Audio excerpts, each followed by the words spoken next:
ketahuilah bahwasanya Rasulullah sallallahu alaihi wasallam mengajarkan kepada kita uzkuru mahasina mautakum wa kufu an masawihim.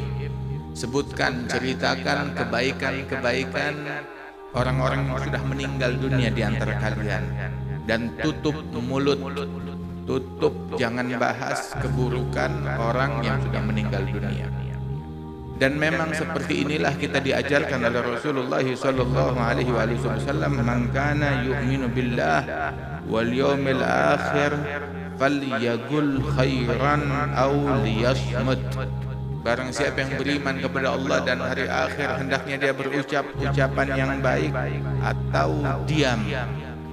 Dan juga disebutkan bahwasanya jangankan terhadap orang Islam yang sudah meninggal dunia ataupun bahkan yang masih hidup, terhadap orang-orang yang non-muslim pun juga, yang kafir pun juga, yang sudah meninggal dunia, Nabi Muhammad mengajarkan, memerintahkan kepada para sahabat, la tasubbul amwat fatu'zul ahya. Jangan kalian mencaci, memaki orang yang sudah mati. Itu asbabul wurud. Dijelaskan oleh para ulama bahwasanya Rasul menunjukkan kepada sahabat, jangan mereka mencaci orang kafir musyrikin yang sudah mati. Jangan dicaci, jangan dimaki. Kenapa? Fatu'zul ahya. Niscaya kalian akan mengganggu yang masih hidup. Anak-anaknya yang mu'allaf, yang baru masuk Islam, terganggu kalau bapaknya dimaki, kalau bapaknya dicaci. Dan yang lebih daripada itu semua disebutkan di dalam hadis ketika datangnya Ikrimah bin Abi Jahal kepada Rasulullah sallallahu alaihi wasallam. Itu sebelum ketika Ikrimah akan mau datang, Nabi berpesan kepada sahabat, hadza Ikrimah mukbilun wa huwa yuridul Islam fala tadhkur abahu bisu. Ini Ikrimah bin Abi Jahal, dia datang kepada saya, dia tertarik mau masuk Islam. Maka jangan sebut-sebut bapaknya dengan keburukan, jangan ceritakan keburukan bapaknya, sudah tutup, nggak usah dibahas, kata Rasulullah sallallahu alaihi wasallam. Lagian juga kita membiasakan diri kita untuk menyebut kebaikan. Orang yang hatinya baik, orang yang bibitnya baik, orang yang hatinya dipenuhi dengan kebaikan, maka yang keluar dari mulutnya juga kebaikan. Dan begitu juga sebaliknya, tidaklah keluar keburukan dari mulut seseorang, melainkan sesuai apa yang ada di dalam hatinya, sebagaimana dia dikatakan, wa kullu ina'in billadzi fihi yamdahu. Setiap wadah memercikkan isinya. Yang isinya susu, keluarnya susu. Yang isinya bening, air putih, keluarnya air putih. Yang isinya comberan, air kotor, keluarnya juga begitu juga. Waliyadzubillah. Saudara-saudara sekalian, sesungguhnya kenapa diungkapkan demikian? Sebab lisan punya pengaruh besar di dalam meninggalnya seseorang, wafatnya seseorang dalam keadaan yang bagaimana.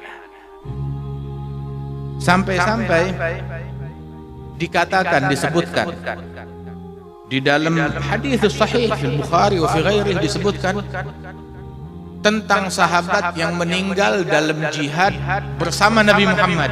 Hebat gak? Meninggalnya dalam jihad. Udah gitu jihad bersama Nabi. Jihad bersama Nabi murni jihad, tidak terkontaminasi dengan kotoran. Yang mengatasnamakan jihad. Jihad bersama Nabi itu murni, asli udah. Ketika meninggal dunia, ada sahabat lain berkata, hani'an lahul jannah, beruntung ini orang, pasti dapat surga. Maka Nabi menoleh, wa ma yudrik la'allahu kan yatakallam fi ma la ya'ni. Tahu apa kamu berani lancang memvonis kalau ini orang pasti di surga? Tahu apa? Ketahuilah, sebab dia dulu berucap kalimat alladzi la ya'ni, kalimat yang tidak mengandung kebaikan baginya. Kalam alladzi la ya'ni itu adalah maknanya, ulama menyebutkan yang tidak mengandung yang haram, akan tetapi juga tidak mengandung manfaat dan kebaikan. Jadi bukan ucapan yang haram, tetapi tidak mengandung kebaikan. Al-Imam Abu Hamid Al-Ghazali dalam Ihya itu menyebutkan afatul lisan ada 20, penyakitnya lidah ada 20. Itu yang paling akhir disebut kalam alladzi la ya'ni. Memang tidak haram, akan tetapi kalam alladzi la ya'ni yang tidak mengandung kebaikan ataupun keburukan, tidak mengandung manfaat dan juga tidak berisi yang haram. Maka baik itu manfaat agama ataupun manfaat duniawi, ini dianggap ucapan yang berbahaya, dan ini yang membuat seseorang gagal mati syahid, gagal meraih derajat yang tinggi gara-gara kalam alladzi la ya'ni. Waliyadu billah min dzalik. Bagaimana hanya kalau kalam dan ucapan tersebut ucapan yang haram?